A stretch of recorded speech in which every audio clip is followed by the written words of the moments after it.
Bienvenue à tous pour ce 5e Atlas Brou francophone. Voilà, c'est cool de vous voir toujours nombreux. On en est au 5e épisode. Je trouve que c'est quand même pas mal. On réussit à tenir la longueur et franchement, il y a du monde dans la salle, donc ça fait plaisir. Darwin, Winston, Morpheus, voilà, on est là pour animer ce petit temps d'échange, ce petit temps où on brasse les idées, où on théorie craft autour de Star Atlas. On rappelle que tout ce qui est théorie craftée ici, voilà, c'est des supputations, c'est des théories, voilà. On émet des idées, ce n'est pas une communication officielle de Star Atlas, sauf quand on précise, voilà, qu'il y a des alphas ou des informations qui sont vraiment des communications officielles ou quand on a des invités officiels. Et donc pour ce 5e épisode, ce soir, on a décidé de faire un peu freestyle, c'est-à-dire sujet libre. Alors sujet libre, hein, sujet libre, Star Atlas, hein, on est d'accord. Mais voilà, toutes les questions, toutes les idées de théorie craft sont bienvenues ce soir. Après, moi, j'ai deux, trois choses de derrière les fagots à vous sortir, voilà, s'il y a des vides, donc n'hésitez pas. Winston, tu veux ajouter quelque chose? Ouais, non, voilà, ce soir, voilà, c'est comme tu dis, hein, c'est freestyle, c'est tous les sujets qu'on n'a pas pu aborder ces dernières semaines, bah, ça peut ressortir ce soir, hein, que ce soit les landes, les collectibles, pourquoi pas, tous les trucs qu'on n'a pas pu aborder, hein, c'est voilà, c'est sur les derniers brous. C'est l'occasion ce soir, hein, tout ce qui vous passe par la tête. On va, je pense que c'est l'occasion ce soir du coup d'aborder tout ça, quoi. Alors, Et puis est-ce rappeler que... que Ouais. si vous voulez poser des questions mais que vous voulez pas forcément parler, vous pouvez les poser directement dans le channel Atlas Brew. Et dans le channel Atlas Brew, dans les messages épinglés, vous verrez aussi comment activer votre push to talk pour ceux qui l'ont pas déjà activé. Je te laisse Morpheus Ouais, j'étais en avec train les de sujets. de compter les gens dans la salle. Alors, ouais, moi par exemple, bon, à moins que quelqu'un veuille lancer un sujet, eh bien je vais vous partager une petite idée, un petit truc que j'ai vu, justement, là tout à l'heure je demandais qui c'est qui a lu la BD, bon, il n'y avait pas grand monde qui avait pu lire la nouvelle BD, enfin le nouvel épisode de la BD. Euh, Essayez d'y jeter un œil, hein, même si vous lisez pas l'anglais, franchement ça vaut le coup, les dessins sont vraiment magnifiques, et à nouveau, il y a énormément d'informations, énormément voilà, d'éléments du lore qui sont, comme tout ce qui est dans cette BD, je l'ai déjà dit, hein, on l'a déjà dit, qui est directement relié au jeu, quoi. Donc il y a vraiment plein d'indices, plein de choses qui pourront nous servir plus tard dans le jeu. Enfin moi, ce qui m'a vraiment interpellé, c'est la première page. Sur la première page, on voit une station spatiale, vraiment très très belle, géniale, une station spatiale.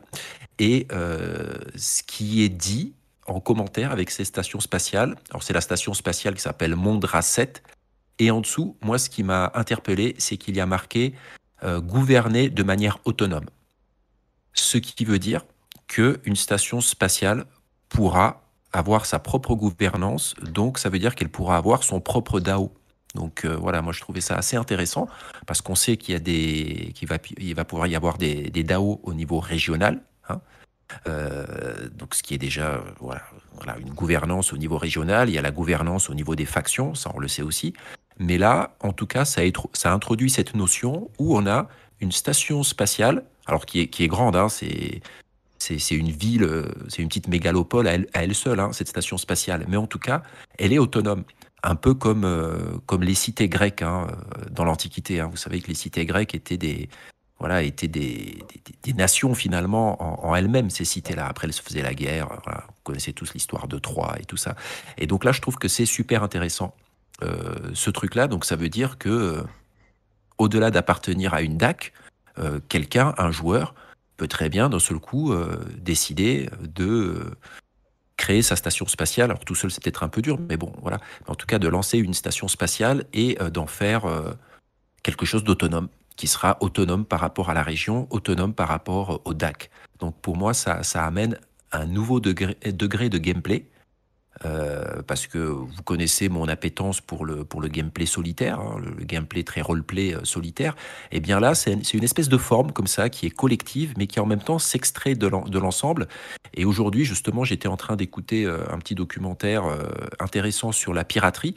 Et voilà, ça m'a fait penser à ça, quoi. Donc, dans cette BD, sans que cette cité soit une cité pirate en tant que telle, hein, bien que on comprend bien que ça doit être peut-être une cité Jorvik, mais pas obligatoirement, puisque il est dit, voilà, c'est un lieu où il y a du commerce légal, mais aussi il y a voilà, il y a aussi des rebelles et tout un tas de racailles, mais il y a aussi du commerce légal sur cette station, en tout cas dans cette BD.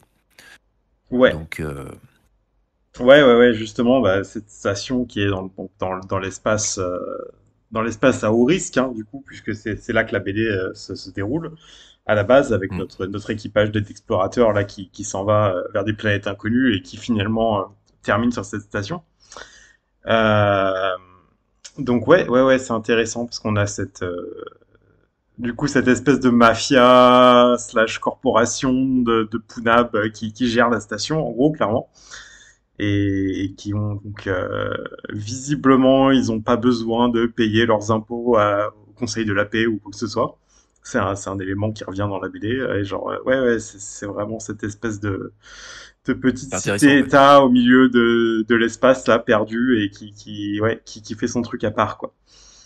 Et Et ce qui est c'est intéressant, ouais. vas-y, fini. Non, ouais, non, voilà, je disais, ça laisse penser qu'on aura donc cette possibilité dans l'espace à haut risque de créer potentiellement des stations de joueurs hein, qui sont gérées peut-être par des DAC ou par comme tu dis, hein, par des individus ou des groupes d'individus Ouais, qui décident enfin, en tout cas qui ont les moyens surtout de créer cette espèce d'espace neutre, enfin un peu Monaco quoi, tu vois, genre qui font leur c'est truc à ça. part et qui se libèrent des impôts du Conseil de la paix et qui peuvent donc avoir leur propre petite État-nation au milieu de l'espace, quoi.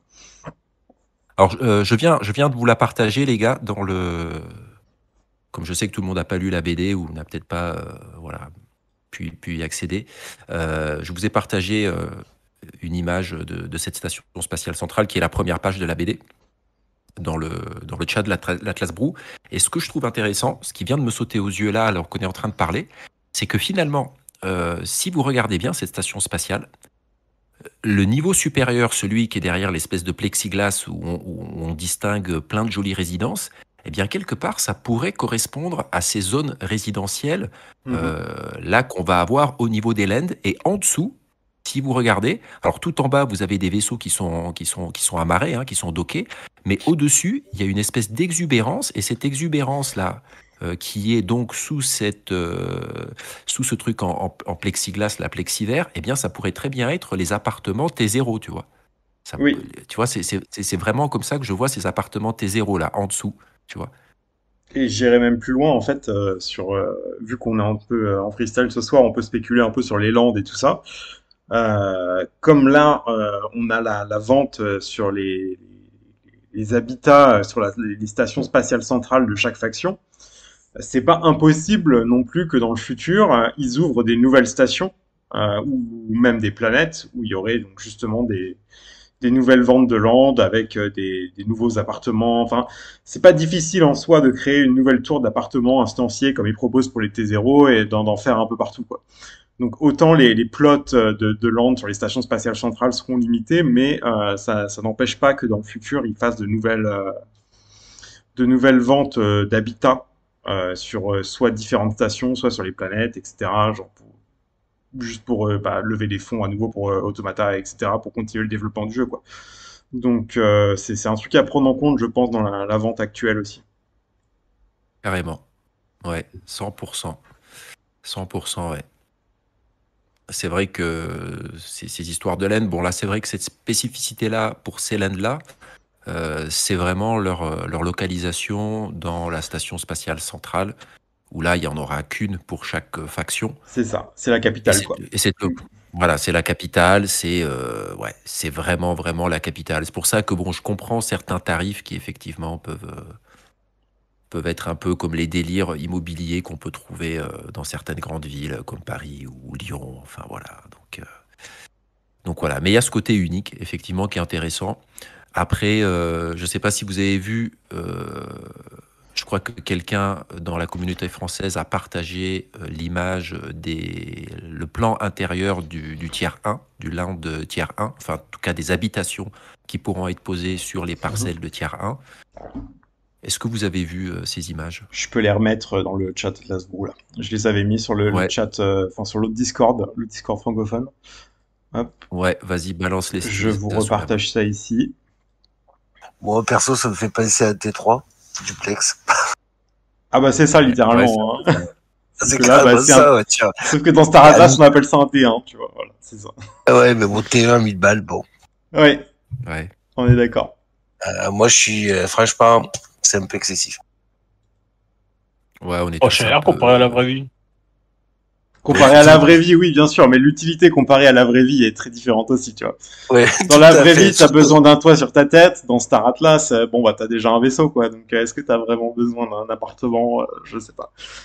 Tu vois, c'est ça un peu le problème de cette vente de land. On sait pas trop à quoi ça va. Enfin, oui, voilà, c'est du housing. Ça existe dans tous les MMORPG. C'est sympa, mais de là à payer 1500 $ pour ça, est-ce que c'est un prix raisonnable? Je ne sais pas.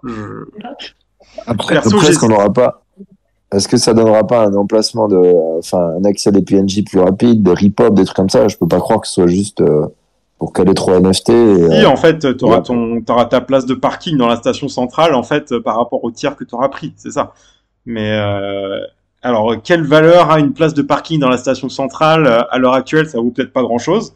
Peut-être que dans 2-3 ans, quand on aura vraiment le jeu en UE5 et tout ça, tout d'un coup, ça aura une valeur énorme. Mais c'est très très Ouais. spéculatif à l'heure actuelle.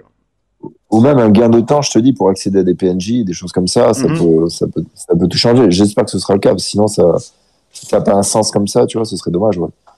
Si on reste juste sur le fait de, Après, il faut pas oublier qu'on est en construction de jeu, donc déjà, il faut donner déjà du gameplay. La finesse de jeu, la profondeur de jeu, je pense que ça va passer en second. Donc, il y a vraiment du temps derrière.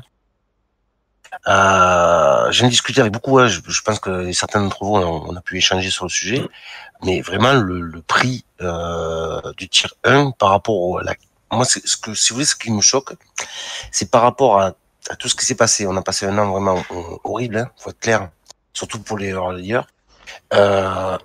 Faire des lands à ce tarif-là, surtout sur du tier 1, tier 2, avec le nombre qu'on est à l'heure actuelle pour soutenir la communauté, je pense que ça aurait été intelligent de transiger au niveau du tarif. Ouais, moi je suis d'accord aussi. Ouais, c'est sûr. C'est sûr que c'est un sujet. Mais quelle est la différence claire entre le tier 0 et le tier 1, en fait? La vraie différence totale. Non, il y a vraiment de gros avantages. Si on doit aller dans le futur, je pense que Winston et Morpheus pourront en parler mieux que moi. Mais il y a quand même de gros avantages. Mais après, c'est toujours pareil, c'est quand même spéculatif et dans longtemps. Cet avantage, Alors, Morpheus, tu vois. Vas-y, Winston. Non, Non, vas-y, alors, vas-y. c'est l'avantage, clairement. La différence entre un T0 et un tier 1, c'est que ton T0 à 80 $, en gros, ça va être un appartement dans une tour, dans la station, qui sera pas un emplacement physique dans le jeu, dans le sens que de mon expérience dans les MMO qui proposaient un peu du housing dans le même genre, c'est que tu vas arriver dans une tour, tu vas probablement prendre un ascenseur ou un truc du genre, et ça va t'amener à ton appartement qui sera une instance en fait. C'est-à-dire qu'il y aura genre 100 000 instances, toutes les mêmes, et puis tu auras une qui sera ton appartement, quoi. Par contre, si tu prends un tier 1, là, tu auras un vrai terrain qui sera dans la station que tout le monde pourra voir, en fait. C'est-à-dire vraiment un plot, quoi, une parcelle de terrain qui sera pas une instance, mais un vrai espace physique dans le jeu que tout le monde pourra voir. C'est-à-dire que cette station, elle aura des districts, elle aura des rues, machin, et que là, tu auras vraiment une petite maison avec une adresse qui sera visible par tous. Et cette adresse, en fait, elle te donne aussi donc une whitelist pour la future vente pour les espaces commerciaux après dans le centre de la station. Et je pense que ça, c'est vraiment la carotte qu'ils nous mettent pour pousser à acheter à ces plots résidentiels. C'est-à-dire que si tu achètes un plot tiers 1, tu pourras avoir accès à un plot commercial tiers 1 aussi dans le centre de la station plus tard, avant tout le monde, quoi. Donc, Ouais. je pense que c'est comment dire, l'avantage principal à acheter ces landes maintenant. C'est vraiment si tu as cette vision long terme et que tu veux un comment dire, un pas de porte en fait, un emplacement commercial dans la station pour le futur, quoi. Ouais, mais Et tu as l'emplacement aussi, commercial. Ouais.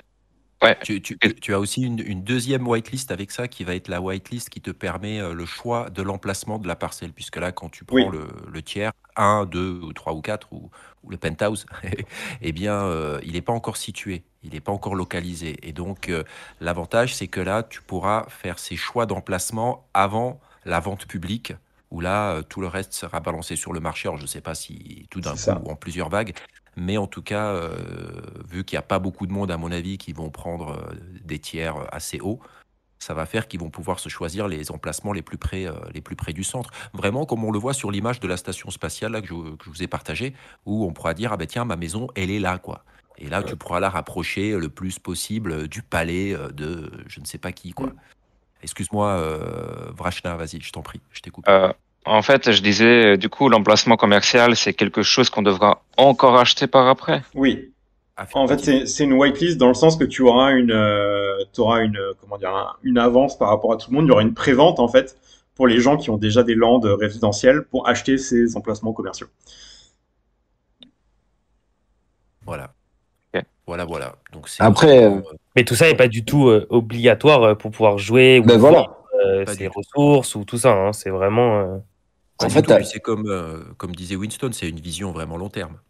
j'ai l'impression qu'il y en a Voilà. pour, il y en a pour tous les prix. Si voilà, tu peux accéder à la station spatiale pour 80 balles et tu peux avoir plus, mais c'est sûr qu'on veut toujours plus, tu vois. Mm. Donc après, si vraiment il n'y a pas un avantage vraiment incroyable et que l'argent fait pas en sorte que certaines personnes soient très avantagées, bah, avoir un tiers zéro, voilà, t'as un tiers zéro, c'est un pas c'est les premiers prix, quoi. Ensuite, ça grimpe. Et effectivement, il y a un gap, mais pour avoir quoi, plus de place, un plus gros emplacement, une plus jolie voiture, enfin, tu vois, j'ai l'impression que moi, ça me dérange. Enfin, ça me dérange pas trop, en tout cas. Si ça n'a rien à voir avec le gameplay, si ça me donne pas des raccourcis de folie, je pense que c'est plus pour des groupes, quoi. Quand t'es un joueur solo, t'as accès à ton tiers zéro, tu le prends, c'est 80 balles, c'est une somme, mais voilà. Et t'es à la station spatiale, quoi. Et dans longtemps, peut-être que ce sera des places qui seront peut-être un peu plus compliquées à avoir, tu vois. En fait, vous voulez un avantage du début, comme vous êtes là depuis le début. C'est ça qui fait chier certains, je pense, c'est vraiment de vouloir avoir un plus gros avantage, quoi. Ou, Ben, c'est pas ça. C'est bien que tu as bien défini la question. C'est pas avoir un avantage, c'est qu'à un moment donné, la communauté a beaucoup souffert. Il y a certains qui sont partis, d'autres qui résistent, mais globalement, sur le FOMO du début de jeu, par exemple, et je suis arrivé après Morpheus, par exemple, vraiment dans le pic du marché. Et honnêtement, on a perdu beaucoup de gens. Et la communauté, par rapport au projet, par rapport aux problèmes, par exemple pécuniaires, financiers, etc., ce serait intelligent de se baser sur la communauté et de faire confiance à la communauté. Mais par contre, à un moment donné, il faut montrer un peu patte blanche. C'est pour Parce ça que qu'il- c'est ce qui a été fait. C'est ce qui a été fait sur les claim stake en fait.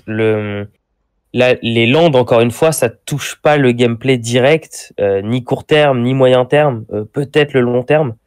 Pour l'instant, c'est essentiellement du cosmétique. Bon, j'aime pas trop commenter tous ces trucs-là, mais bon, Ouais, là, c'est obligé. c'est ce que j'allais dire. J'allais citer dans la. Un gap aussi élevé entre un T0 et un T1 sur des claim stake avec un usage immédiat sur le gameplay m'aurait vraiment beaucoup dérangé. je suis d'accord. Là, c'est pas le cas Ça, du tout. ça, c'est- Les non, mais claim ça, stake c'est- sont le modèle de vente des claim stake est très bien. Franchement, honnêtement, je trouve qu'il est bien foutu, il est bien fait. Ça permet à tout le monde de pouvoir en acheter de plusieurs tiers différents. Et voilà, je pense qu'il faut vraiment prendre les landes comme une vente à part, quelque chose de différent. Faut pas oublier le contexte dans lequel elles ont été organisées, de FTX et tout ça. C'est pas quelque chose qui aurait dû être release ou vendu aussi rapidement à l'origine. Donc c'est voilà, c'est un contexte et plusieurs choix qui ont amené à prendre ces décisions. Mais ça, à partir du moment où ça a pas d'impact, non. À partir du moment où ça impacte pas le gameplay, En fait, la communauté n'est pas lésée. Il n'y a pas de, il y a pas de, il y a pas de problème en soi. Ah non, mais à ce Mais niveau-là, je suis d'accord avec justement, toi. Mais attendez, je vais vous couper tout de Allez-y. suite. En fait, je vais réorienter le débat, la discussion sur le Theory Craft et sur le jeu, parce que là, on est en train de partir sur des sujets qui sont Oui, intéressants, oui, mais qui clairement. sont plus des sujets voilà, qui sont pas du Theory Craft autour du jeu, etc. Donc, on va essayer de rester plutôt dans toutes les idées là que vous avez levées au niveau de l'utilité, de qu'est-ce que ça pourrait avoir comme rôle dans le jeu, et voilà, essayons de rester Juste in the avant, game. juste avant, si je peux me permettre, on a quelqu'un dans le chat qui demande qu'est-ce que c'est qu'un emplacement commercial par rapport à un emplacement Ouais, résidentiel. Du bien coup, sûr, tu peux répondre, un Lucie. emplacement commercial, l'idée, c'est que ça peut être une boutique en fait possédée par un joueur, donc qui peut servir pour vendre tout simplement tes objets en jeu, hein, que ce soit je sais pas, n'importe quoi, des posters, des collectibles, ou même des choses que tu lootes en jeu, hein, comme des composants de vaisseau, des choses comme ça. Je pense que la majorité des shops, ce sera ça. Mais ça peut aussi, ouais, comme tu dis, Fredo, ça peut être des entreprises qui décident de vouloir avoir un pied à terre en fait dans le métaverse de Star Atlas et de faire de la publicité en fait tout simplement, hein, comme oui des grandes marques par exemple qui décident, bon bah voilà, on trouve qu'il y a pas mal de gens qui passent dans Star Atlas, on a envie de faire de la pub pour notre marque de carte graphique ou notre marque de n'importe quoi en fait, hein, qui pourrait être comment dire relevant, tu vois, genre avec qui pourrait être pertinent avec les joueurs de Star Atlas et qui seraient intéressés du coup pour faire du marketing dans le jeu quoi. Et ça peut être Et une même source de au-delà revenus de ça, dans le truc quoi. ouais, ouais, même au-delà de ça, dans la projection vraiment long terme du métavers, ça peut aussi être, voilà, moi enfin, je vends un produit physique, hein, je sais pas, je vends par exemple des t-shirts, eh bien, je peux installer ma boutique virtuelle et prendre les commandes pour ces t-shirts et ensuite te les envoyer par la poste, voilà, dans le réel, quoi. Donc ça, c'est la vision long terme, hein. C'est-à-dire c'est cette interpénétration entre les différentes réalités, quoi. Où moi, je peux très bien utiliser ça. Comme j'ai un site sur Shopify où je vends des trucs, ben, je peux très bien en avoir cette boutique qui finalement est comme un espèce de site, hein, voilà, un espace virtuel qui est une interface par laquelle je peux vendre, sauf que quand tu viendras acheter là, ça sera pas via une interface web classique, mais tu viendras là avec ton petit personnage, ton petit bonhomme qui se balade dans la station et qui vient passer sa commande et qui passera cette commande en Atlas, là, oui, mais ça peut vraiment permettre à quelqu'un de lancer un petit business, que ce soit un business de biens ou de services, hein. Voilà. Donc effectivement, c'est des choses avec une vision long terme qui peuvent être intéressantes et qui peuvent prendre beaucoup de valeur in-game à ce moment-là. Et c'est tout ça qui fera, à mon sens, la particularité et la pertinence de Star Atlas. C'est qu'ils sont en train de mettre en place un métavers. Sauf que ce métavers, il se construit à la base autour d'un jeu, et donc où il y aura vraiment une incitation, une motivation qui est, qui est différente, quoi. C'est comme si moi j'étais en train de jouer, je sais pas, à Fortnite, et puis au passage, je peux me commander une pizza, quoi, en même temps que je suis en train de jouer, quoi. Mais je le fais en me rendant dans une petite maison au sein du jeu et en passant ma commande pendant que ça défouraille à côté, quoi. Donc c'est ça que je trouve sympa à terme. Ouais. Et du coup, pour rebondir sur la question de Euclide qui nous demande Star Atlas est ouvert au marché réel, est-ce que ça pose pas un problème dans le lore?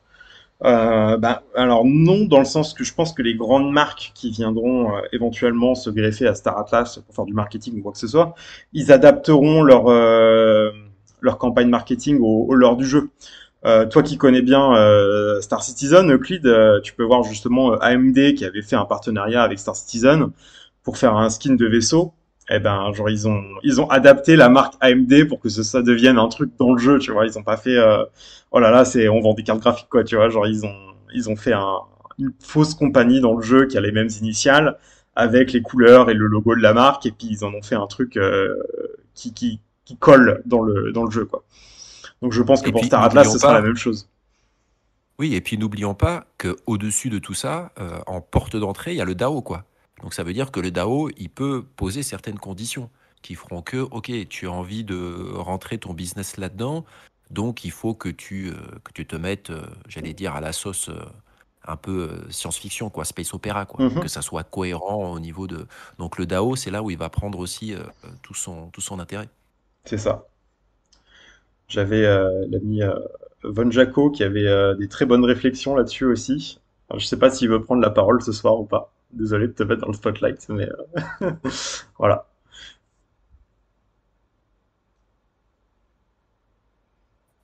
Bon, peut-être pas. On Bah, du coup, verra. peut-être Ah, pas. ah, ah, ah. Sur Ouais, le spot tant plus. pis.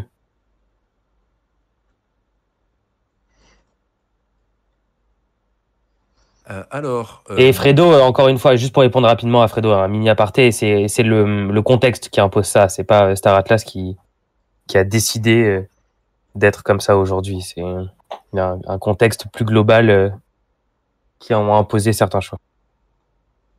mais à nouveau, hein, c'est quelque chose, on peut prendre un temps après Ouais, le après le brou bro. pour poser les questions. Et si Darwin, tu restes quelques minutes, tu pourras Ouais, te avec faire plaisir. mitrailler de questions sur ce type de sujet. Ok, alors je voulais relancer un petit sujet sur les ressources. Car vous savez que les ressources, c'est le nerf de la guerre, hein. Moi, vraiment, je vois toutes ces ressources comme de l'énergie, hein. On sait que nous, dans notre monde, la croissance, eh bien, elle est liée à l'énergie, hein. S'il y a de l'énergie, il y a de la croissance. Quand il n'y a plus d'énergie, il n'y a pas de croissance, hein. Ce qui a permis cette croissance énorme de notre société moderne au XXe siècle, c'est le pétrole. Avant, voilà, la révolution industrielle, pareil, les machines à vapeur, le charbon, etc. Donc l'énergie, vraiment, c'est la clé de la croissance. Et pour moi, toutes les ressources, toutes ces ressources-là, les R4, hein, elles font vraiment partie, pour moi, de cette étiquette énergie finalement. Et sûrement d'autres ressources aussi qu'on découvrira au fur et à mesure du jeu. Et ça, justement, ça me renvoie au dernier médium de Star Atlas, hein, l'Atlas Star. Alors là, je ne sais pas, pareil, si vous avez pu le lire, mais je vous invite vraiment à le lire. Il est super intéressant, hein. Voilà, je l'ai traduit. J'ai traduit en tout cas une partie, hein, la partie qui concerne les Mirs. Donc, on en apprend énormément sur la culture Mirs, hein, qui est la race, la troisième race, enfin, je préfère dire le peuple extraterrestre, un des peuples extraterrestres au sein de la faction Oni, hein, le consortium extraterrestre qui est la faction Oni. Eh bien, les Mirs, voilà, c'est un des peuples. Donc, on apprend beaucoup de choses, mais dans cet Atlas Star, il y avait encore d'autres informations très pertinentes, notamment à la fin, où on a chaque fois qu'ils appellent les murmures, le murmure du Punab, hein, qui est le nom d'un journal, quoi, hein. C'est chaque fois tourné sous la forme du journaliste qui te rapporte des informations, le murmure du Punab. Et là, on apprend une chose très très intéressante. On nous parle d'une fontaine, enfin en tout cas d'une planète qui s'appelle Evisco. Et sur cette planète, il y a un temple ancien qui est le vestige d'une très ancienne civilisation, qui d'ailleurs était là avant que les Mirs s'élancent vers les étoiles. Voilà, c'est dit, qui est dans la zone à nouveau à haut risque. Et cette planète Evisco, sur cette planète, donc il y a cet ancien temple. Et dans ce temple, eh bien, il y a quelque chose d'incroyable. Il y a une fontaine de lumière liquide. Et cette lumière liquide, elle peut être recueillie. Donc on peut aller, si on arrive à rentrer dans ce temple, alors je vous invite à lire ce petit article, parce que c'est pas si facile que ça, peut-être, d'aller recueillir cette lumière, mais en tout cas, elle peut être un peu comme la lumière, ça me fait penser à la lumière qu'offre Galadriel dans le Seigneur des Anneaux, là, pour qu'il puisse vaincre les ténèbres, une petite bouteille dans laquelle elle enferme de la lumière. Et c'est une ressource. Là, on est typiquement sur une ressource extrêmement rare. Et d'ailleurs, dans cet article, ils évoquent justement une carrière qui pourra être la carrière des spécialistes qui vont aller chasser les matériaux rares. Mm. Alors chasser, c'est peut-être pas le terme adéquat pour la traduction là en français, mais vous voyez ce que je veux dire. C'est-à-dire que vous pourrez très bien développer une carrière où, ok, toi tu es mineur, tu vas miner des ressources, mais moi, je suis quelqu'un qui va aller à la recherche des ressources extrêmement rares, des ressources même uniques, puisque cette ressource-là qui se trouve sur cette planète-là, elle est unique à cette planète, hein. Il y en a peut-être ailleurs dans la galaxie, mais pour l'instant, il n'y en a que sur cette planète, en tout cas de façon connue. Et ça, c'est super intéressant. Ça, c'est super intéressant. Et dans l'article, il est aussi dit que d'ailleurs, les Photolis payent des sommes conséquentes en Atlas pour avoir une petite bouteille rempli de cette lumière liquide des viscos. Voilà. Donc vous voyez, là aussi, dans ce petit élément de lore, on a déjà des éléments de gameplay. Ça veut dire que cette planète, elle va exister dans le jeu, tôt ou tard. En tout cas, il faudra la trouver, il faudra pouvoir rentrer dans ce temple. Et celui qui arrivera à la trouver, à rentrer dans ce temple et à recueillir un peu de cette lumière liquide dans cette bouteille, il pourra sûrement la garder pour crafter quelque chose, pour l'utiliser voilà, de manière artisanale. Ou alors, il pourra aussi très bien la revendre aux photolies qui paieront un prix conséquent en Atlas pour l'avoir. Donc, vous voyez comment on trouve plein de choses super, super intéressantes là-dedans. Et cette notion de ressource unique, je la trouve vraiment super intéressante. Ouais, et j'irais même plus loin en fait, parce que si tu lis cette newsletter et que tu vas dans ce lore qu'ils nous ont lâché là sur la planète Evisco, ils parlent en fait donc d'une cité qui est genre envahie par des monstres et que régulièrement ils envoient donc des raids, donc des groupes Mhm. d'aventuriers qui vont chercher cette ressource rare, donc qui s'assemblent pour Mhm. obtenir ça et genre combattre donc la faune locale. Et enfin, moi quand je lis ça, tu vois, enfin, je sais pas si vous avez joué à un RPG un jour dans votre vie, quoi, mais enfin, c'est clairement un contenu PVE en fait, un raid en fait de groupe, Ouais, quoi, une mission. comme une Ok, mission comme d'accord. on trouve dans tous les jeux en fait. Clairement. C'est clairement une annonce du gameplay à venir, c'est-à-dire qu'on aura donc cette espèce de gameplay PVE comme on trouve dans beaucoup de MMORPG, où il y aura des ressources rares à trouver dans des espèces de donjons qui seront donc du contenu, du contenu PVE, quoi. Genre, il faudra aller sur telle planète, former un groupe, combattre des monstres, et puis à la fin, on aura cette récompense, donc cette ressource rare. Donc, c'est ouais. Comme quoi, les newsletters et le lore de Star Atlas, en fait, c'est vraiment, ça nous annonce les plans qu'ils ont pour le gameplay dans le jeu plus tard, quoi. Mm. Carrément. Et écoute, je vais en profiter pour. On pourrait enchaîner sur le petit jeu concours qu'on fait tous les jeudis soirs. J'avais préparé une question assez ardue, peut-être pas Oui. pour tous. Qu'est-ce qu'on gagne ce Donc on le soir, fait du coup? on le fait en une question cette semaine? Ouais, bon, on l'avait fait une question aussi la semaine dernière, finalement. On avait juste Ok, ok, essayé de trouver je me une souviens pas. question super dure, ouais. Enfin, super dure. Et qu'est-ce qu'on Pas gagne trop alors? facile, quoi. Une airbike, un lobby? Ah, X6, Non, c'est non, clé. non. On est toujours sur les lobbies, non, il me semble. C'est ça, Darwina, il nous avait demandé, Santi, de passer sur le lobby avec une seule question. Ouais, il me semble, ouais. Ouais, c'est Que ça. c'est- Avec on reste, un seul on reste cadeau. sur le On lobby, reste, ouais. on Ah, reste sur un lobby. ouais. Super Phoenix, ouais, bien Ou, sûr, ouais. Bien ou un sûr. Super Phoenix proposé Ouais, par Coco Jojo. mais je te raconte pas la question alors là, tu vois. C'est la question qui n'existe pas encore, qui n'a pas, même pas encore été formulée dans l'esprit de ceux qui élaborent le jeu. Bon, bref, je sors ma question. Allez. On va voir si elle va être à niveau. Alors, le titan qui s'appelle Busan Last Stand, hein, vous connaissez ce titan qui justement a bouleversé le cours de la guerre de la convergence, hein. C'était le premier titan construit, qui a été construit par le peuple sogmien. Eh bien, ce titan était alimenté, entre autres, par une ressource bien particulière et bien unique. Quel est le nom de cette ressource? Waouh. Alors là, va Il me falloir aller semble que j'ai pas chercher la réponse. au fin fond des anciens grimoires de Star Atlas. Ah, j'ai jubilé quand j'ai préparé mes Ah questions ouais, de ouais, ouais. salaud. Ok. Mais Le Noctenium. j'allais dire, pour ceux qui ont fait l'effort de lire un peu le lore,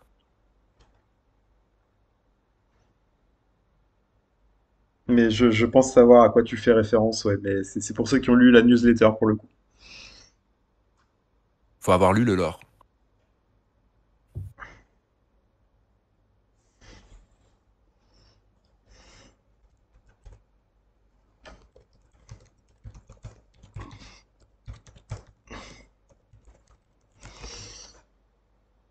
Je suis en train de regarder moi-même, du coup. Parce que je suis pas sûr de la réponse. Non, moi, j'avais juste un doute sur l'orthographe. Ah, ouais. Ah oui, non, Est-ce ça y est, qu'on j'ai lu a, l'orthographe. est-ce qu'on n'a pas un gagnant, par hasard? Ou alors j'ai les mauvaises signes. Il y en a un qui est pas loin. Il y en a un qui est pas loin. Ouais! On C'est a la un bonne gagnant. orthographe? C'est Pelon. Ouais, voilà. Pelleron, exactement. Donc la bonne réponse était l'étifol. L'étifol qui est cette substance à nouveau, hein, c'est pour ça que je voulais enchaîner là-dessus parce que c'est une ressource à nouveau qui est unique à une planète. Et je ne sais pas si vous avez vu, hein, pareil si on regarde la BD, hein, vous avez sûrement remarqué que les planètes qui sont à proximité du cataclysme ont toutes pour l'instant, enfin en tout cas qui sont dans la zone à haut risque, ont pour beaucoup une ressource unique. Et donc cette ressource unique qu'on trouve sur la planète Gerio, hein, voilà, où se déroulent les aventures de comment il s'appelle, de l'agent M4 Mirs, et puis, j'ai oublié le nom de l'autre, là, il m'est sorti de la tête. Wen et Voilà. ouais. J'ai oublié le Ouais, Mirs, c'est ça. comment il s'appelait. Mais oui, Ouais, Wen, l'agent l'agent M4, Wen. ouais. Ouais, l'agent Wen, eh bien, sur cette planète Gerio, il y a une créature, et cette créature, on apprend au fur et à mesure de l'histoire qu'en fait, cette ressource précieuse est en fait une partie du corps de cette créature, voilà, qui se solidifie à certains moments. Tu as des petits morceaux de cette créature qui tombent, qui se solidifient, et ça donne cette substance qui a été utilisée justement comme carburant pour le Busan Last Stand, et qui était une ressource extrêmement rare, quoi, et qui est toujours une ressource extrêmement rare puisque cette planète existe toujours. Je ne sais pas où on en est avec cette créature, si elle y est toujours. On verra comment ça se termine. Mais une fois que ouais, ressource le film finira qui est l'histoire. lourde de conséquences pour les habitants de la planète en question, pour le coup. Carrément. C'est une des questions qui est explorée dans le lore, hein, c'est que après la guerre de convergence, du coup, toutes ces planètes qui ont été colonisées puis qui ont été un peu laissées à l'abandon, qu'est-ce qu'il advient des gens qui sont un peu coincés dessus, quoi. Genre, c'est une fois que les factions se sont retirées et qu'on laisse ça à des petits dictateurs locaux qui font un peu leur loi sur ces mondes-là avec les ressources qu'ils accueillent, quoi. Genre, c'est un peu ce qui est exploré dans les différentes newsletters. Le lore est très intéressant, hein, pour le coup sur Star Atlas. Il faut le lire. Alors là aussi, Vraiment. hein, pour ceux qui veulent, hein, j'essaye de rattraper le coup, mais j'ai traduit pas mal d'histoires de ce lore. Bon, je suis vachement à la bourre, hein, j'en suis au 6e épisode seulement, il y en a une vingtaine. Mais voilà, dès que j'ai du temps, je le reprends pour que vous puissiez y accéder parce qu'il y a vraiment une foule d'informations là-dessus. Non, je suis au numéro... Ah non, je suis au numéro 8 déjà. Voilà, je suis au numéro 8. Il m'en reste encore une dizaine, une douzaine ou un peu plus à traduire. Mais une mine d'informations, de même que là, cette fontaine de lumière liquide. Voilà. Et avoir toutes ces informations-là vous donnera de l'avance dans Oui. le jeu, c'est évident. C'est C'est évident. c'est pas juste du brodage en fait, comme on peut, on peut le penser, genre oui, bon bah voilà, ils écrivent des histoires pour faire attendre, faire patienter, machin. Non, quand ils écrivent des histoires sur Star Atlas, c'est vraiment pour donner des petites bribes d'infos sur des trucs qui vont vraiment exister dans le jeu en fait. Pour l'instant, en tout cas, c'est ce qu'ils ont vraiment montré, quoi. Ouais, c'est vraiment une des particularités de Star Atlas, quoi. C'est vraiment quelque chose que j'apprécie grandement, grandement, quoi. Et j'ai encore les images de la BD dans les yeux parce que elle est vraiment d'une qualité. Enfin, moi, j'aime beaucoup ce type de dessin. Après, voilà, les dessins, c'est toujours pareil, c'est les goûts et les couleurs. Mais moi, j'aime beaucoup le travail artistique et c'est du travail, voilà, c'est du travail de BD pro, quoi, en fait. Voilà, après, on en pense ce qu'on veut au niveau, ça plaît ou ça plaît pas, mais c'est du niveau professionnel de BD édité sur le marché, quoi. Ouais. Qui c'est qui voulait parler? Pardon. Excuse-moi, c'est moi, j'avais une question. J'ai vu qu'il y avait 3 couvertures pour la BD qui est sortie. Il y en a une troisième qui est pas dispo. Ouais. C'est quoi exactement? Bah, en fait, tu as toujours la couverture qui est pour la version gratuite, celle qui est accessible à tous. Et ensuite, tu as une couverture pour la version qui est vendue sur la marketplace de Star Atlas et une couverture pour la version qui est vendue sur Magic Eden, ce qui fait Ok. 3 couvertures différentes. Elle se débloque plus tard encore. Ouais, ok. Alors, Ouais. elles sont toutes... Non, les autres, pour les débloquer, il faut acheter Non. le NFT, quoi. Mais là, il y en a une qui est pas débloquée actuellement. Non, normalement, maintenant, elle l'est. En fait, on a eu un d'accord. problème. On a eu un problème quand on a essayé Ok. de charger la BD, mais maintenant, elle est en ligne, donc tout est bon. Ouais, c'était la Parfait. gratuite, non, qui est arrivée. C'est la gratuite qui était loquée jusqu'à ce matin encore. Enfin, jusqu'à même cet après-midi, elle était loquée encore. Et d'ailleurs, j'étais content, hein, pour tous ceux qui sont MUD, hein, on a enfin des MUD qui sont un peu badass, quoi. Donc, justement, sur la couverture gratuite, là, voilà, ils ont de la gueule, les MUD, enfin. Ouais, Enfin, les fameux or enquêteurs Cléonie, là, on sait pas trop d'où ils viennent ceux-là d'ailleurs pour l'instant, ils sont assez mystérieux. Ouais. On sait pas, ouais, ouais. On sait pas s'ils travaillent pour La pour la COP ou COP en pas, sous-marin, ouais, on sait pas si c'est des peut-être pas en chasseurs de fait, hein. primes, si c'est des mercenaires, des Mm. assassins, on sait pas, quoi. Bon, on va pas trop spoiler parce qu'il y en a plein qui ont pas lu, mais allez la lire. Ou allez regarder au moins les images. Vous allez apprécier. Vous allez apprécier. Et chaque livre est une nouvelle histoire ou c'est une Oui. suite? Non, c'est une suite, c'est une suite. C'est une Ah, suite. c'est une suite, d'accord. Oui, oui. C'est une Mm. suite qui va se prolonger au-delà d'ailleurs de ces 18 épisodes, hein. Il y en a pour l'instant 36 qui sont prévus. Et ensuite, on aura sûrement voilà, d'autres. En fait, tout ça, c'est le tome 1. Tout Les ça, c'est le 18 tome 1. épisodes, c'est le tome 1, et ensuite, il y aura plusieurs tomes. Il y aura plusieurs tomes, ouais, D'accord. exactement. Donc, et ça nous permet d'apprendre en fait tout ce qui s'est passé dans Star Atlas avant la découverte d'Iris et avant la guerre de la convergence jusqu'à nos jours. Donc, ça couvre une période relativement grande, hein. Combien, là, j'ai pas c'est autour de 150 ans, non? Ou 120 ans, un truc comme ça que ça Oh, va un peu couvrir. plus même, attends. Ah, c'est plus, Je ouais, vais te retrouver la timeline. Ouais, ouais, si tu retrouves la timeline.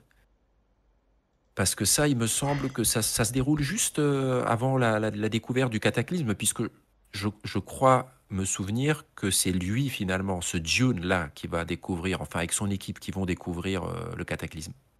Enfin, Iris. Alors, donc on a c'était quoi que tu voulais savoir? La différence entre le cataclysme et la guerre de convergence, c'est ça? Non, non, la différence entre le cataclysme et notre époque à nous. Donc, Ok, donc le 2560. cataclysme c'est en 2440 et la D'accord. découverte du cataclysme c'est en 2510. Et nous, Ah, voilà. on commence le jeu en Ouais, donc c'est ça, ouais. 2620.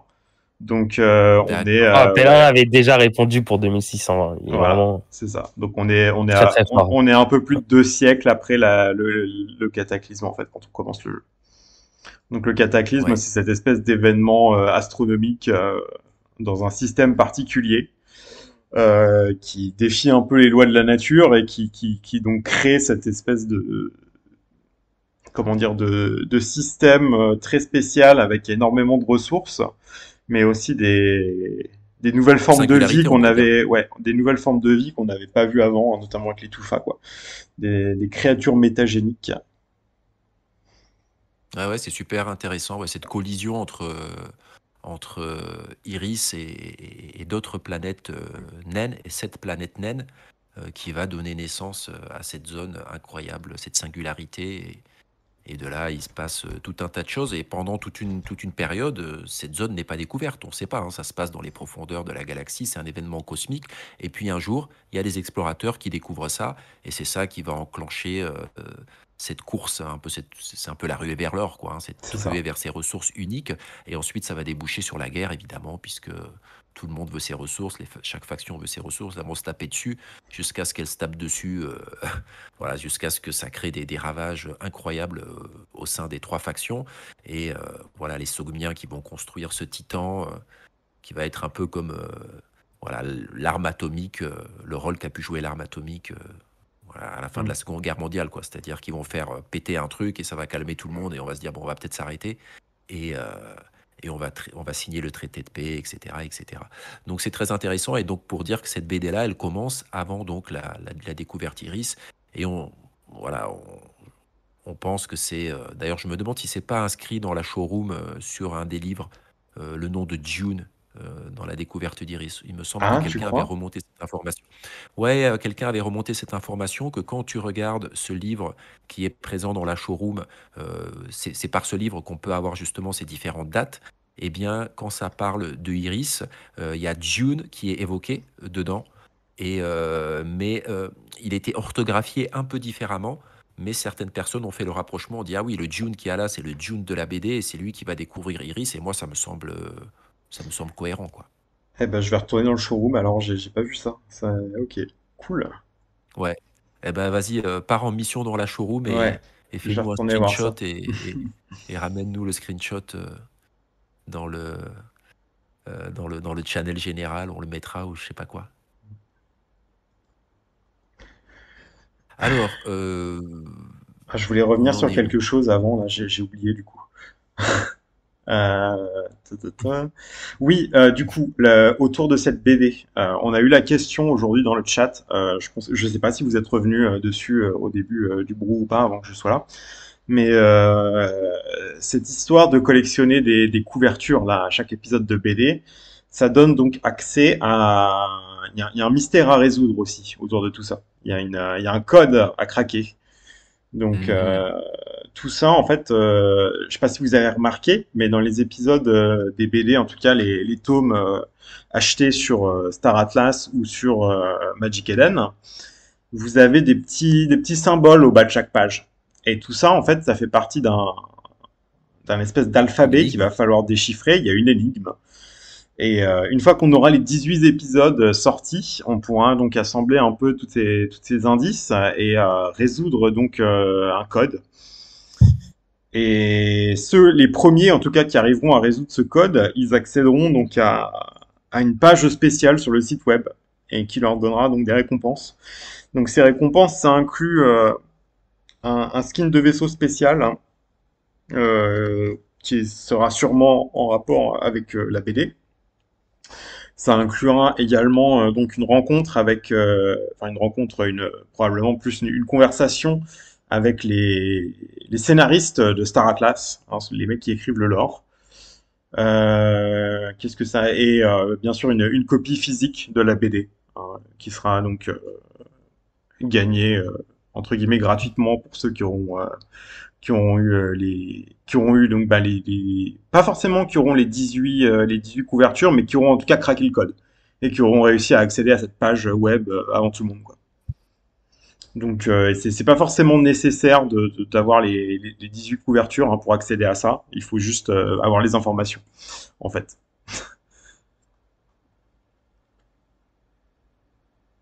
Après, je pense que comme ça sera un peu la course, hein, puisque comme tu dis, ça sera Mm. les premiers, je pense que voilà, ceux qui auront les 18 couvertures, ils partageront pas. Bah, je pense que ça se Ils partageront partage au pas. sein de différents groupes. Enfin, je sais que, enfin, Oui, en voilà, en interne, je interne, pense. dans les différentes guildes et tout ça, j'imagine que les gens se partagent quand même les infos. Mais ouais. Après, ce sera probablement pas publié ouvertement sur le Discord, quoi. Ouais, c'est un peu à chacun de chercher, quoi. Ouais, ouais, dans les guildes, en off, ça sera, ça sera là que ça va se passer. Il y avait, Alors, où est-ce qu'on en est au niveau du temps? Je regarde le temps. Bon, allez, il nous reste encore, on va prendre encore un quart d'heure parce qu'on a commencé plus tard. Donc, on prend encore un petit quart d'heure, comme ça on fait 1 heure officielle. ouais. Est-ce que tu as un avis, c'est Fredo qui nous demande sur le brou d'hier à propos des crews. Moi, perso, j'ai pas tout écouté. Ouais, J'ai très eu étrange. l'impression qu'il n'y a pas grand-chose d'intéressant qui a été dit. Si, si, il y a des choses intéressantes. Ah Ouais, bon? si, si. Mais je l'ai pas écouté en entier, donc je me lancerai pas dessus. Mais il y a quand même, il y a toujours des petites informations intéressantes qui sont, qui filtrent. Notamment, ça me ramène à justement une chose qui avait été dite aussi sur un très très ancien brou, où José, donc celui qu'on surnomme Nout Nout là, il avait Zesker. dit que il allait mettre en place une université qui s'appellerait Noutopia. Donc ça serait une université officielle, hein, Eh oui. Star Atlas, hein, pour le compte de Star Atlas, dont le rôle justement serait de former les membres d'équipage. Donc tu pourras y envoyer tes membres d'équipage et ils pourront suivre des cursus particuliers. Alors il faudrait que je retrouve ce brou, hein, c'est un très ancien Ouais. brou, Mais même et dans le, justement il parlait de Noutopia, quoi. c'est Et là, ça. hier, ils en ont reparlé un tout petit peu sous une autre forme, un peu en disant que bah, toi aussi, en tant que joueur, tu pourras très bien créer un centre de formation Absolument. et former les crews des autres joueurs. Donc ça peut être intéressant. Et ils ont aussi beaucoup mis l'accent sur justement la spécialisation, sur le fait de dire à nouveau, voilà, l'avantage qu'il y aura à poursuivre des carrières et des gameplays bien particuliers parce que tes personnages, tes équipages seront de plus en plus performants dans ce type de gameplay, quoi. et tu pourras très bien justement à un moment utiliser ces personnages qui auront atteint, qui seront des vétérans dans leur domaine, comme des instructeurs au sein d'une université, voilà, qui sera une université, je sais pas, de la guerre ou du minage ou voilà, L'Académie de quelconque la quoi. guerre, l'Académie des Space Marines. Mais Ouais, oui, moi il j'ai, y a, tu sais, vas-y. même dans le white paper, en fait, depuis le début, en fait, on a ce module, en fait, si vous regardez, en fait, il y a tout un chapitre qui est consacré aux stations spatiales.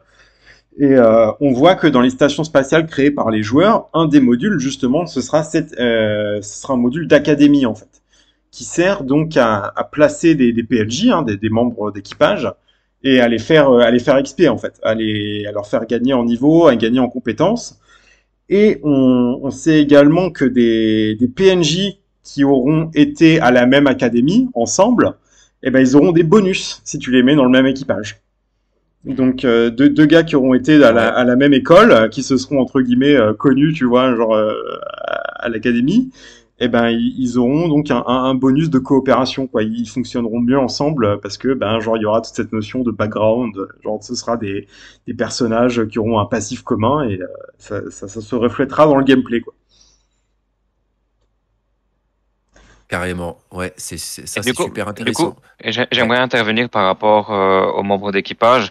Je suis un grand fan de Mass Effect et en fait, du coup, au fil de progression de l'aventure, bah, tu recrutes des nouveaux membres et ces Mhm. membres-là, ben, ils descendent sur la planète que tu explores avec toi, donc ils évoluent avec toi, tu les fais Mhm. évoluer et j'ai l'impression qu'en fait, on va reprendre le même système. Tout à fait, tout à fait. Et c'est marrant que tu dis ça parce que justement, hier, il prenait cet exemple en disant, eh ben, très bien, tu auras peut-être un membre d'équipage qui sera super performant au combat et tu pourras le faire descendre sur une planète et là, tu joueras en mode FPS, quoi. Et lui, voilà, il sera cheaté, quoi. Il sera bon, il sera meilleur au niveau de ses caractéristiques, de ses compétences, quoi. Ouais, et Donc, un autre point par rapport à Mass Effect, c'est que ben, chaque membre avait une histoire personnelle et si tu le hmm, désirais, bah tu pouvais faire les missions pour aller de dire de l'intégrer mieux dans ton équipe et justement te donner un peu plus de bonus, d'avoir une meilleure cohésion dans ta team quoi. Ouais. exactement, exactement, ouais. Après, là où Mass Effect est un jeu très narratif, je pense pas qu'on ira aussi loin dans Star Atlas, parce que bah, ça voudrait dire coder des milliers de lignes de dialogue pour chaque personnage et tout. Dans un MMO, je pense que c'est pas trop possible. Mais Hmm. c'est clairement, s'ils pouvaient ajouter ce petit aspect, sans rentrer trop dans les détails, mais ouais, voilà, c'est donner un petit passif en fait à chaque personnage, et ça avec les NFT, avec les metadata, tout ça, c'est carrément possible. Genre donner un nom unique à chaque personnage, une apparence peut-être genre aléatoire, leur donner, voilà, au fur et à mesure des événements qui se passent en jeu, leur donner des petits traits spécifiques qui s'ajoutent en fait pour rendre chaque NFT de membre d'équipage vraiment unique par rapport à l'utilisation qui en est faite. Ça, je pense que c'est quelque chose qui est totalement possible dans Star Atlas et ça rendrait vraiment enfin, le marché serait très intéressant en fait, parce que tu pourrais vraiment décider de vendre un bonhomme ou quoi, et certains bonhommes auraient beaucoup plus de valeur parce que tu les as emmenés faire du PVP dans la zone à haut risque, et du coup ils auraient gagné plus de statistiques, tu vois, genre, enfin ça rendrait le truc Hmm, hmm, vraiment beaucoup plus intéressant, quoi. hmm. Et puis, il y a un truc aussi à prendre en compte, c'est que tous les vaisseaux que vous achetez, qu'on achète via la GAO, ils sont fournis avec équipage. Et donc les vaisseaux qui, dans le futur, seront craftés, seront construits, ils seront bien sûr sans équipage. Et ce qui veut dire que aussi quand le gameplay des crews ou des équipages sera mis en place, alors c'est pas tout pour tout de suite, hein, je sais pas dans quelle version c'est prévu, mais en tout cas dès qu'on aura les crews, et je pense que quand même c'est quelque chose qui est dans les premières versions qui vont arriver, puisque c'est un élément super important, ça veut dire aussi qu'à partir de ce moment-là, il y a des gens qui vont garder le crew de l'équipage et revendre le vaisseau par exemple sans équipage, quoi. Donc Oui, il y aura des petits, il va se passer des choses intéressantes sur le marché de l'occasion. C'est clair. Et les équipages, puis les composants aussi. Hein. Genre, faut savoir que Et ouais, les composants et les modules. on Ouais. achète des Tout à vaisseaux, fait. ouais, ils vont être tout équipés et que quand on va crafter un vaisseau dans le jeu, bah, ce sera juste le châssis. En fait, il faudra crafter les composants à part et tout ça. Donc en fait, Et les même modules. si, ouais, les modules et compagnie quoi. Donc ouais, il y a tout ça qui va rentrer en jeu plus tard et qui va peut-être changer la donne. Voilà, désespérez pas les gars. On sait jamais ce qui peut se Ouais. passer. Et bah, j'aimerais dire félicitations à Morpheus aussi. Je sais pas si vous avez vu passer dans le chat, mais grâce à vos votes, il a été dans la liste des membres de la communauté de l'année hein, pour les Johnny Awards, avec Funcracker, Ah, Metaverse merci les amis. Explorer et Signal. Donc GG à Ah toi, ouais, je me mec. suis retrouvé dans des catégories où je m'attendais pas, puisque moi j'avais postulé pour créateur de contenu et je me suis retrouvé dans d'autres catégories. Ouais, du coup, attends, je te coupe 2 secondes, Morpheus, mais allez tous voter pour Morpheus. Je vous ai Bah partagé oui, le lien clairement. je vous ai partagé le lien dans Atlas Brew. Donc, vous allez tous cliquer sur ce lien. Et dès que vous voyez le nom Morpheus, vous cliquez dessus et voilà, et on est bon. On peut voter là De ou toute on est façon, encore dans les nominations? Non, c'est bon, non, on non, peut voter. on est vote là. Morpheus Ok. est nominé sur au moins Ah, 2 ou ok, 3 ok, catégories. ok. Bah ouais, go voter Morpheus alors, clairement. RPZ de Allez, la c'est Bon, bien, France, les quoi. gars. après, Évidemment, allons soutenir après, notre Morpheus. c'est gentil les gars, c'est gentil. Alors après, dans les catégories, il y a certaines catégories, voilà, il y a des gens Il y a de la de bien concurrence, il y a de la plus, vraie ouais, concurrence. puis il y a des gens qui ont été bien plus actifs au niveau de la communauté, mais moi vraiment là où je me positionne, c'est sur créateur de contenu.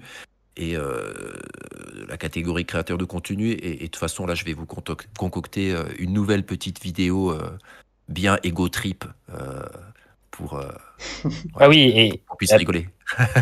et attends, je vais reprendre le commentaire de Shaldan. Évidemment, dans les petites guildes, faut voter Dark et les moyennes guildes, voter GGA. Oui. Bah, carrément, On c'est soutient, ça. on soutient la francophonie. Bien sûr, on soutient la francophonie à 100%. Et moi-même, j'ai participé au vote pour vous soutenir, les gars. Donc, c'est important ouais, qu'on mette la francophonie en avant. Et c'est ce qu'on disait. Et c'est ce que j'ai eu l'honneur là d'être invité chez Rome. Et je disais oui, des fois on est un tout petit peu dans notre coin, alors qu'on est une communauté très importante dans Star Atlas. Et C'est peut-être ça. même vous-même, vous vous en rendez pas compte. Quel est votre poids en fait dans dans cette aventure quoi. La communauté francophone a un très très gros poids de par sa présence, de par son activité. Voilà, moi je vois tout ce qui se passe, enfin toutes les discussions qui ont lieu dans les différentes guildes, et puis je sais que vous bossez derrière le rideau quoi. Je sais que vous préparez des choses quoi. Il y a déjà il y a eu des petites choses qui ont été susurrées quand je vous avais invité sur le live, et je sais que vous préparez plein de choses côté guild, donc GG à vous et continuez à pousser. Mhm. Clairement. On a vraiment une des communes qui est les plus actives, je pense. Peut-être pas les plus nombreux, tu vois, mais en tout cas en termes d'organisation et tout ça, moi je vois pas d'autres communes plus que les hispanophones peut-être. Mais derrière, clairement, c'est les Français qui sont très très sérieux en fait dans leur projet de guild et tout ça. Enfin, ça se voit tout ça en fait. C'est vachement plus visible quoi. Winston, tu vas choisir quoi, Rome ou Gargantua dans le vote? Ah, et Ça, voilà, c'est et une vraie voilà. question, Non, bah ça, moi Dono. je suis un Ça y est, ça humble, commence. je suis un humble servant de Rome et je le serai toujours. Hein, désolé. Voilà. Je veux pas vous faire pleurer, Non, hein, ça se mais comprend. Non, mais ça se comprend. j'ai choisi dès le début et moi je suis bien dans mon petit milieu international. Voilà. J'ai voulu être là-dedans dès le début. Mais ouais, C'est voilà. clair. Bisous GGA. Hein, Ah, fidèle à sa patrie, c'est normal. ouais. Ça DAC quoi. Mm. C'est clair. C'est Bon, clair. Morpheus, est-ce qu'il serait pas l'heure de clôturer la première Tout à fait. partie du Brou? Ouais, c'est bien que tu le rappelles. Donc, merci à tous hein, d'avoir été présents sur ce 5e Atlas Brew. J'ai fait un petit décompte tout à l'heure, on a été 33 et je pense qu'il y en a d'autres qui sont passés par là. On a dû toucher la quarantaine. Donc, franchement, merci à vous parce que ça assure quoi. On tient brew après brew. Donc merci de votre présence. Il y a de plus en plus de gens qui participent. N'hésitez pas, quand on va poser des sujets particuliers, à préparer vos questions à l'avance, ou vos interventions, ou vos théories craft, surtout, plus ça, quoi, vos idées, encore plus que vos questions. Partagez-nous vos stratégies et puis vos projections. Donc n'hésitez pas pour les prochains brews. Et puis voilà, merci à vous. Merci Winston, Darwin, voilà. Ouais, d'être là. merci à tous. Et Et ben, on se retrouve du coup tous les jeudis, 20h, GMT plus 1, heure de Paris. Et ouais, à la prochaine. à la prochaine. Force et honneur, les amis.